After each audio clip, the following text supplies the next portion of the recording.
bienvenue sur Artefact. Aujourd'hui, dans ce nouvel épisode du calendrier, je suis avec Claire. Bonjour Claire. Bonjour Elisa. J'espère que tu vas bien. Oui. Est-ce que tu peux te présenter? Oui, alors je suis Claire Bergès, je suis une photographe bordelaise. Je suis plus connue sous le nom de Claire B Studio. Mes spécialités en photo, c'est notamment la photo de danse, tout ce qui est en mouvement, si possible au bord de la plage, sinon c'est pas rigolo. Et j'ai aussi une autre division mariage dont le style aussi qui prédomine, c'est vraiment le mouvement, la vie, la fête. Ça fait depuis 2011 que j'ai la passion de la photo et je suis auto-entrepreneur depuis 2017. Et j'en vis à temps plein depuis juillet 2020. Donc voilà, une période rigolote pour se mettre à son compte aussi et se lancer dans la vie active. Ouais. Le meilleur moment. En plus, c'est là où on s'est rencontrés en plus. Oui. C'est à ce moment-là qu'on s'est rencontrés. Via Animal Crossing, vraiment. Oui. Les vrais savent. Donc aujourd'hui, dans le calendrier, tu as une petite histoire à me raconter. Ah oui, j'ai une petite histoire d'une très longue semaine qui, au départ, a été le plus gros projet photo de ma carrière. Donc ça date de novembre 2022. Je vais essayer de remettre le contexte. J'ai une cliente qui est une directrice d'une école d'art aérien. Donc l'art aérien, il y a de la pole dance, du cerceau, du hamac, etc. Et à la fin d'un shooting, donc on était à Limoges dans une usine désaffectée. On avait fait un super shooting et sur le ton de la blague, je lui raconte... je lui suggère, mais vraiment sur le ton de la blague, j'avais aucune attente derrière. C'était Sophie, prochain shooting sur un volcan à La Réunion, parce que on se met plus de limites maintenant. Donc tout le monde rigole, etc. Et 3 semaines après, en fait, elle m'envoie un message vocal en disant Claire, j'ai potentiellement un plan pour un Airbnb, les prix des billets d'avion, et on peut monter un truc à La Réunion pendant une semaine. On fait une retraite et toi, tu fais les shootings photos de cette retraite. Est-ce que t'es partante ou pas? Et du coup, moi, à ce moment-là, il y a un blanc de 10 secondes dans ma tête et je me dis, du coup, c'était ma blague et donc on va dire oui, hein, on va accepter. Donc, je pense que la blague a été faite en janvier 2022 et du coup, on se retrouve le 11 novembre 2022, le matin avant de décoller pour La Réunion. Il faut savoir que dans cette semaine, il y a des anecdotes heureuses, il y a des anecdotes malheureuses, mais il y a toujours une morale à la fin qui est de toujours rester positif quoi qu'il arrive. C'était une leçon de vie assez mémorable et que maintenant, quand je fais face à des situations qui sont très stressantes, je me dis que j'ai survécu à cette semaine et que du coup, maintenant, je peux survivre à tout. Bon, presque tout. Mais c'est vrai que ça m'a vraiment beaucoup aidée, par exemple, cette année où j'ai eu une période assez stressante et ce training à La Réunion a été pas mal. Mais on a fait des super photos, voilà, la fin de l'histoire a été ça, on était très contentes. Et ce qui a conduit aussi à ce qu'on fasse 2 autres éditions de cette retraite à Bali.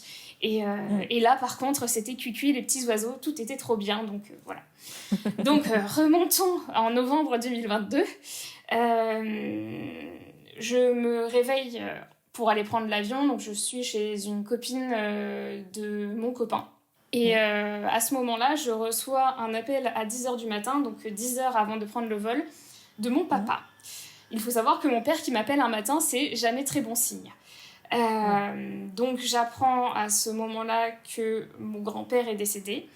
Je m'y attendais, mais je m'y attendais pas aussitôt. Et il y avait même une petite voix dans ma tête qui m'avait dit que c'était fait pour arriver à ce moment-là. Et bien sûr, j'étais... même pas dans l'avion, j'étais même pas dans l'aéroport, j'étais vraiment dans un entre-deux où je me disais qu'est-ce que je fais? Est-ce que je pars? Est-ce que je pars pas? Vraiment, je fuis ou je reste, qu'est-ce que je fais? Toutes les personnes auraient pu réagir de manière différente à moi, selon le passé, etc. Et j'ai vraiment sondé ma famille en disant s'il faut que je reste, mais dites-moi, parce que là, je ne sais même pas quoi faire tellement j'étais... il y avait aussi le choc aussi de l'annonce du décès qui m'avait vraiment secouée. Et mon père m'a dit ça aurait été son rêve de devoir partir et vivre de ton métier et de l'art que tu fais, donc vas-y, pars sans regret, etc. Ma grand-mère, du coup, sa femme était déjà décédée depuis déjà 2 ans, donc du coup, c'est vrai que mes parents étaient assez contents au final que je ne sois pas là et que je profite. Je dis bien profite avec un O qui fait ce que ça veut dire, mais à savoir que voilà, aussi dans cette retraite, il y avait pas mal de personnes qui, pareil, essuyaient des ruptures, qui avaient pas mal de trucs aussi où on était arrivés pas à un mood génial. Donc voilà, je décide de partir et je me retrouve du coup dans l'avion. C'est mon premier vol long courrier, c'était un vol de 11 heures et je suis pas spécialement à l'aise en avion. Je me suis dit... Ça, c'est une bonne info. Ouais, voilà. Je me suis dit, mais mon Dieu, mes pauvres voisins, ils vont souffrir le martyre avec moi qui, je ne sais pas, je vais pleurer, je vais crier, je vais pas parler pendant 2 heures. Bon, pas parler, ce serait mal me connaître, mais je ne savais pas comment j'allais réagir. Et au final, donc moi, je suis côté couloir et je vois arriver 2 pimpoils de mon âge qui, du coup, s'installent à côté de moi, donc au milieu et côté hublot. On fait 2-3 blagues, voilà, moi je suis pareil polie, donc je fais un petit sourire comme ça. Et les 2 gars s'installent et après se tournent vers moi en me disant du coup, tu viens pour les vacances ? Et là, c'en est fini de 11 heures de blabla, de papotage et tout. C'est vraiment Thomas, Flo, si vous passez par là sur ce podcast, pardon. Je vous remercie, ça a été vraiment le vol le plus bizarre de ma vie, mais en même temps, j'aurais pas pu le passer avec d'autres personnes, c'était absolument génial. Donc voilà, il y a un côté un peu, un effet, genre tu viens de te prendre une énorme tarte dans la gueule et en même temps, t'es à côté de gens qui sont complètement géniaux. Et bon, il y avait un bébé qui pleurait derrière nous, du coup, impossible de dormir, donc bien sûr, on parle. Il faut savoir aussi qu'on a eu pas mal de points en commun. Thomas, notamment, avait son frère qui habitait pas très loin de Bordeaux. Et il a été trop mignon parce qu'il m'a pris une carte cadeau de Noël pour son frère ce Noël-là. Et du coup, on l'a fait un peu plus tard dans l'été. Donc, c'était vraiment que des trucs où je me suis dit, mais what the fuck, je ne comprenais pas ma vie. Vraiment, il y a eu un moment d'anesthésie générale de mon corps où je voyais en fait, la situation passer comme ça en me disant, bon, très bien, whatever. Qu'est-ce qui se passe ? Voilà, ok, on prend. Donc voilà, ça a été vraiment l'anecdote cher voisin qui a un peu, on va dire, un peu pensé le fait que j'allais pas très bien non plus. Là, j'en parle avec le sourire, mais ça a été une période extrêmement bizarre de ma vie et avec toutes les émotions où je ne comprenais pas où est-ce que j'allais. Mais bon, les 11 heures de vol se passent. J'outrepasse aussi une anecdote de mauvaise communication avec Sophie, du coup, qui organise la retraite, et moi pour l'heure d'arrivée d'avion. Mais bon, voilà. J'arrive à bon port. On commence direct un shooting, etc. Et il faut savoir, du coup, que pour financer le billet d'avion, j'ai décidé de bosser avec une autre structure, enfin même 2 autres structures là-bas. Donc il y avait dans le programme, je faisais un shooting du coup avec ma cliente qui vient de Limoges, du coup avec qui on a organisé la retraite, et le lendemain je faisais un shooting avec l'autre structure, et en gros j'enchaînais un shooting avec l'une, un shooting avec l'autre. Ça a son importance pour la suite. Donc j'arrive sur le lieu du coup où on va passer la première semaine. On a fait une semaine et 2 jours dans un autre endroit, mais la première semaine là où la retraite se passait, sachant qu'on devait souvent faire des trajets en voiture pour que les filles puissent prendre des cours dans une salle. Et moi, je faisais les photos, je faisais le teaser vidéo, j'avais pris un cours de contorsion, donc voilà, j'étais déter. Mais on est du coup, pour les gens qui savent à peu près, qui ont une carte de la Réunion ou qui sont de là-bas, on était à l'entre-deux.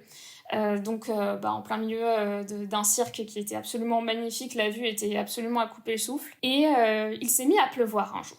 Ça a son importance pour la suite, comme ça va être la phrase pour tout. Et nous, pauvres métropolitaines que l'on est, on décide de boire de l'eau du robinet. Donc là, c'est le jour 1. Sachant que c'était pas nous qui faisions la cuisine, c'était du coup le conjoint de ma cliente à l'époque qui faisait la cuisine, etc. Donc les filles arrivent le lendemain du coup de mon arrivée, comme ça on a le temps un peu de se poser, et après elles aussi le temps de récupérer. Donc on passe au premier jour qui était, on va dire, un cours de contorsion dans justement la fameuse autre structure avec qui je bossais. Cette personne a 2 salles. Donc il y avait ce cours-là. Ensuite on rentrait pour manger à midi, et après il y avait 2 profs qui se séparaient, on va dire, les ateliers, et moi je décide de revenir dans l'autre structure en fin d'après-midi. Donc ça faisait 3 heures après manger, et je commence à pas me sentir vraiment ouf. Je me dis, bon, je suis facilement, on va dire, sensible du ventre, mais je me dis, bon, je vais faire de la voiture, peut-être regarder le paysage, ça va me faire du bien, etc. Trigger warning pour les hémétophobes, vous pouvez squeezer d'environ une dizaine de minutes si vous voulez, je ne sais pas, on mettra un petit truc. J'arrive du coup avec ma cliente à l'autre structure parce qu'il fallait que je rencontre la personne avec qui j'allais bosser le lendemain. Donc je me suis dit je vais me présenter et tout, on va discuter pour les prochains shoots. Et j'arrive et là je me dis il faut que j'aille aux toilettes, il faut que j'aille vomir, c'est pas possible. Et du coup je m'en vais discrètement à un moment, je fais lâcher ma petite galette en me disant bon bah c'est peut-être un truc pas frais que j'ai mangé, etc. Mais bon je me mets un peu la pression en mode c'est bon, c'est juste parce que t'es un peu chamboulé, etc. Je sors des toilettes et là il y a une des élèves de la retraite que je connais bien qui me dit Claire j'ai vomi. Et là je fais ah toi aussi.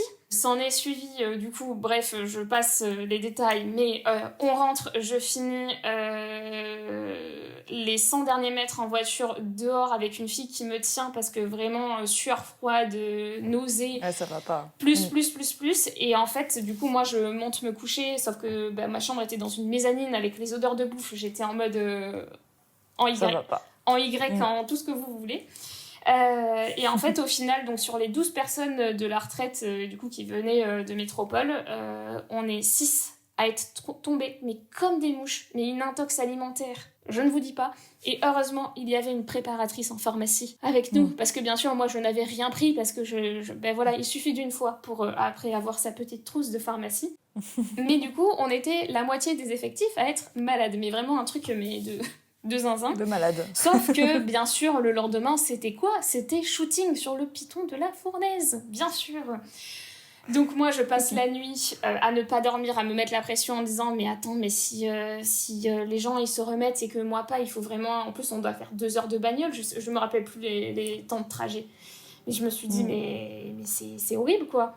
Comment on fait quand on est photographe et qu'on a, on a une intox alimentaire de zinzin et qu'on peut pas faire nos trucs. Au final, on a décidé d'annuler cette première partie shooting, ce qui a conduit à 2 jours plus tard à faire 9 heures de shooting. Un énorme condensé qui a été bien fatigant, bien sûr, pour la suite. Mais voilà, donc ça commence bien quand même, ce séjour, au bout de 24 heures de tomber malade et d'être vraiment au bout de sa vie. Donc ce qui nous amène au jour suivant, où quand même on va un petit peu mieux. Et je me retrouve du coup, ce jour suivant, à bosser avec l'autre structure. Alors il faut savoir que je ne cite pas ce nom parce que au vu de l'histoire qui s'est passée, je n'en veux à personne. Je tiens à le signaler au cas où les personnes tombent sur ce podcast. Je vais changer les noms justement pour ne pas faire de tort. Donc ce sont des très vieux noms qui sont très peu utilisés dans l'état civil. Donc voilà, si vous portez ce prénom, je m'excuse d'avance. Il faut savoir que l'autre structure avait 2 salles et il y avait une salle qui était un peu plus loin, on devait faire un shooting studio. Donc il y a une des employées de cette école justement qui m'amène en voiture à ce point-là. Donc et en plus, elle nous avait dit, avec ma cliente du coup, Sophie de la retraite, ah mais en plus, votre shooting après, parce que bien sûr, j'avais un shooting sunset après, sinon c'était pas drôle, vu qu'on avait loupé la première journée. Donc cette fille nous dit, ah mais en plus, j'habite pas très loin, donc comme ça, je pourrais te ramener, ou un truc comme ça. Enfin, il y avait vraiment un truc où on s'était dit, ok, c'est bon, le retour, c'est planifié, très bien. Donc je fais mon shooting et au moment où du coup je suis très très loin de mon lieu même de résidence et de là où je devrais faire le shooting sunset qui était relativement à côté, au moment de la fin du shooting, je suis un peu en mode bon, qu'est-ce qu'on fait ? Et cette fille me dit désolée, j'ai pris un cours là, du coup je peux pas te ramener. Et du coup je me retrouve un peu comme l'emoji, un peu en mode debout, en mode du coup qu'est-ce que je fais madame Et donc la directrice de la structure, qui devait donner le cours, mais qui a quand même aussi d'autres personnes qui travaillent pour elle, a dit elle me dit je te ramène, mais ça, c'était gênant. Et même moi, en plus, je suis vraiment... Enfin, de la manière dont j'en parle, vous pouvez juger tout ce que vous voulez, mais je suis pas du genre à me plaindre et je suis pas du genre à faire la princesse, etc. Mais là, j'étais un peu en mode, à part payer 200 balles de taxi, je ne sais pas, ou faire 18 heures de bus, là, c'était compliqué pour rentrer chez moi. Rien que ça. Donc, la directrice, nous allons l'appeler Cunégonde, parce que voilà, c'est comme ça. C'est le nom qui m'est venu au moment où il fallait faire ce podcast. Cunégonde, du coup, me dit je te ramène. Donc, je monte dans sa voiture. Elle communique sur le groupe, c'était, je sais plus, WhatsApp ou Messenger, qu'importe, le groupe qu'on a pour le taf, enfin, son groupe de profs, en disant « Bah écoutez, je ramène Claire, commencez le cours sans moi et j'arriverai à telle heure avec 15 minutes de retard. » Donc elle envoie le message vocal et elle met son téléphone en mode GPS sur la voiture avec tout ce qui était dessus, quoi. Avec, bien sûr, en Bluetooth. Ça a son importance pour la suite. Ça veut dire c'est beaucoup de détails. C'est beaucoup de détails, mais bon. Donc, on commence à rouler, etc. Et elle lit, du coup, un message vocal d'une autre prof qui, elle, était dans le chemin inverse. En gros, nous, on venait de s'insérer, du coup, sur une route et elle venait dans le sens inverse pour aller au cours, justement, qui devait avoir lieu.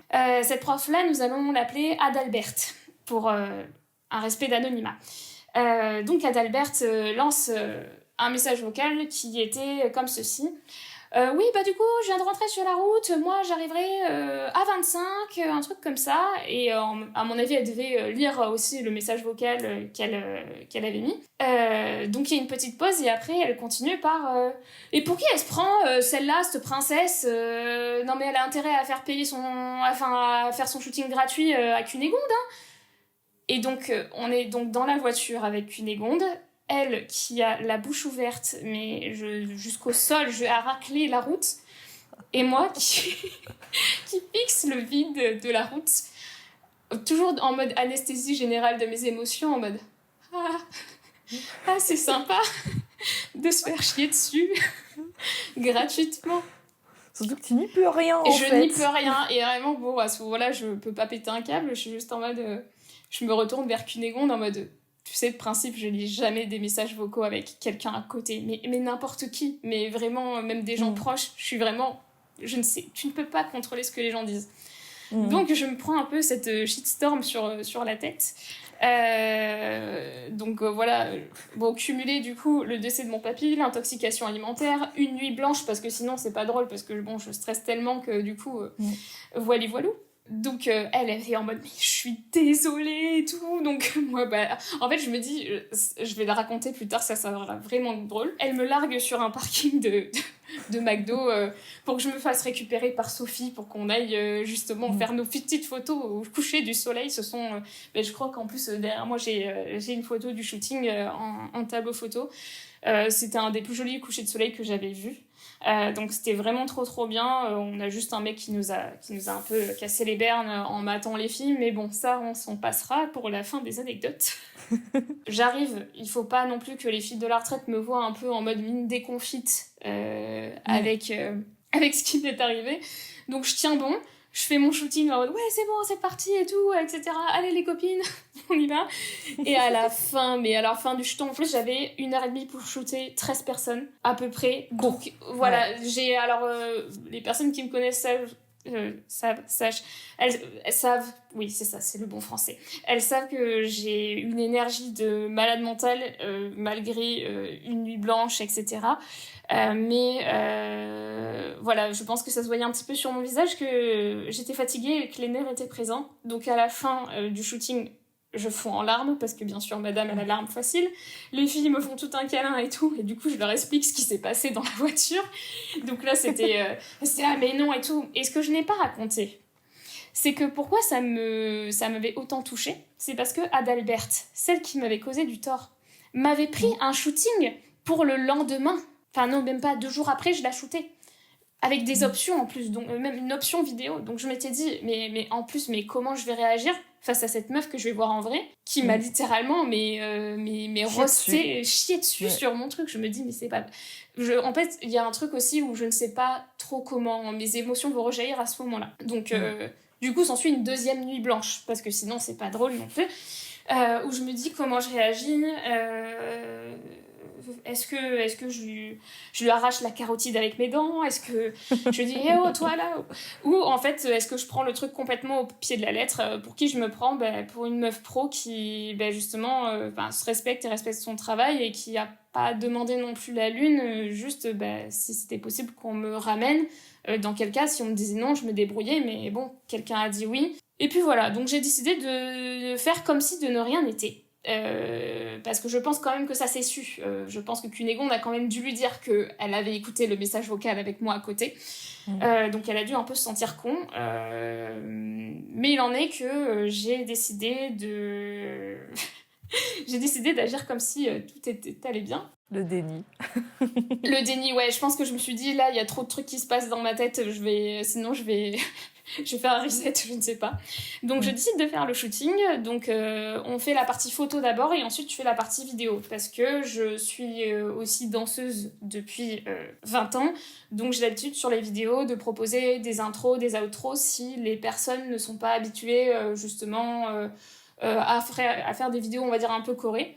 Donc là, c'était une vidéo de pole dance où justement, elle avait dit j'ai ça comme figure, ça comme figure, ça comme figure, je peux les enchaîner. Je lui dis très bien, en intro, tu peux lever la main sur la barre, etc. Et en sortie, par exemple, tu peux, je sais pas, je lui montre un mouvement que moi j'avais appris en cours. Ceux-là, du coup, Adalbert me regarde avec un grand sourire et me dit « Oh, mais merci, ça va me donner une idée pour mon cours inter de ce soir que je vais donner, vraiment, merci beaucoup, etc. » Et super. Moi, j'étais là en mode « Super !» Voilà. Arrête de faire exprès, c'est bon. Ah ouais, non, mais là, j'étais là en mode « Là, c'est pas la peine de mettre du beurre sur une tartine qui est déjà grillée, madame, hein, ça, c'est pas possible. » Ouais, tu sais, tu souris avec les yeux, avec le blanc un tout petit peu au-dessus des yeux en mode oui. Ouais, vraiment là, je pense que j'ai perdu des points d'aura à ce moment-là, mais du coup, je me suis dit, on va pas mettre de l'huile sur le feu. Bien que voilà, on m'ait chié dessus et que c'était pas cool, c'était pas sympa. Ça fait des choses à raconter quand même, voilà. C'est pour ça que je suis aussi sur ce podcast, parce que sinon, voilà, il n'y aurait pas de thé à servir aux gens. Donc voilà, ça c'était, on va dire, l'anecdote où je me suis dit, bon là, quand même, c'est un petit peu gros cette semaine, on va un petit peu se calmer. Donc je vais un peu, on va dire, switcher sur une anecdote qui est quand même un peu mignonne. Après les multiples shootings, etc., où on a quand même réussi à faire des trucs de dingue, moi aussi j'ai même pu faire une figure que voilà, je ne pourrais peut-être plus jamais refaire, mais bon, à ce moment-là j'étais très souple. Donc j'étais trop contente, je me suis dit punaise, je me suis vraiment dépassée, et en fait il y a une grosse morale de dépassement de soi, et que même si on ne dort pas pendant 2 jours et qu'on a une intox alimentaire et qu'on a perdu son papy et qu'on se fait chier dessus, la vie est quand même belle.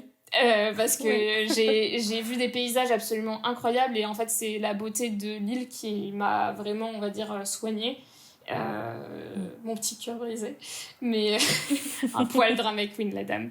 Mais ça a été une grosse morale comme ça, où je me suis dit je peux survivre vraiment. Là il n'y a que ça de motivant dans cette histoire. Et donc cette petite anecdote très mignonne, c'est que on décide avec le groupe de la retraite, du coup je crois qu'on avait fini les shootings, etc., et on décide un soir d'aller manger des pizzas, du coup, à Rondavel. Ceux qui connaissent ça, donc il y a une petite plage, et du coup en fait tu te balades entre les stands de bouffe, etc. Donc on se gare, on est du coup à 2 voitures. Donc on se gare dans des rues pas du tout au même endroit, on est censé se retrouver. J'ai communiqué sur le fait que j'étais à La Réunion, mais pas non plus de zinzin, quoi. Enfin, je repostais les stories, mais j'étais tellement dans... Ouais, tu créais pas toi-même du contenu, quoi. Dans la non-euphorie de la situation, que du coup j'étais un peu HS. Et donc on commence à marcher dans des rues, et il y a du coup un des profs de la retraite, Edouard, qui voit le nom d'un bar qui s'appelle La Boîte à Rythme, sauf qu'il n'y avait pas de musique à l'intérieur. Donc il commence à vanner les gens devant la terrasse en disant le rythme il est un petit peu éteint là, mesdames et messieurs.